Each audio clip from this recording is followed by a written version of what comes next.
ஒரு தனி மனிதனாக உனக்கு நீ கவனமாக இரு. உனக்கு தேவையானதை நீ சேர்த்து வச்சிரு. நீ பார்த்து யாருக்கோ புள்ளி கொடு, அப்பா கொடு, பொண்டாட்டி கொடு, அண்ணனுக்கு கொடு, மாமா கொடு, உறவு கொடு, சொந்தத்துக்கு கொடு, தப்பு கிடையாது. நீ தூங்க வேண்டிய நேரத்தில் தூங்கிட்டு இன்னும் ஆரோக்கியமாக வச்சுக்க வேண்டியதை வச்சுக்க. இந்த நல்ல அப்பான்ட்டு எல்லாத்தையும் தியாகம் பண்ணிட்டு ஆல்மா என்ன பண்ணுவாங்க, நடு ரோட்டில் அனுப்பிச்சிடுவான். பொண்டாட்டி வந்தோடனே பொண்டாட்டி சொல்கிறவல்ல, அப்பா ஒரு மாதிரி பார்க்குறாரு, உங்கள் அப்பா ஒரு மாதிரி பார்க்குறாருன்னொன்னே என்ன ஆகிட்ட, அப்போ நல்ல அப்பாவா? நல்ல அப்பானா குருநாயிடணுமா? கல்யாணம் ஒன்று அப்பா குருநாயிடணும் எல்லாம் கிடையாது. நல்ல அப்பா நல்ல அம்மாலாம் கிடையாது.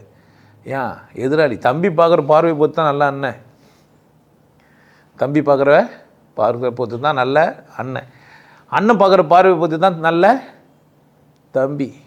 எவ்வளோ எப்பேற்பட்ட நல்ல தம்பி தங்க கம்பியை கூட மட்டமானவன்னு சொல்லிடலாம், சொல்லலாம் தானே. அண்ணன் என்னடா தம்பி என்னடா அவசரமான உலகத்திலே.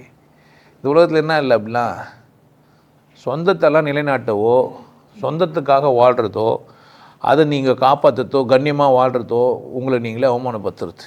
அதுக்காக யாரை இழக்கூடாது, நீங்கள் உங்களை இழக்கூடாது. புரியுதா? அம்மா நல்லா அப்பா வாழணுன்ட்டு தியாகசீலனா வந்து சொத்தெல்லாம் எழுதி வச்சுட்டு ஆல்மா போடான்றோம். உயிலெல்லாம் எழுதி வைக்கலாமே தவிர பத்திரம் பண்ணி கொடுக்கக்கூடாது. ஏன்?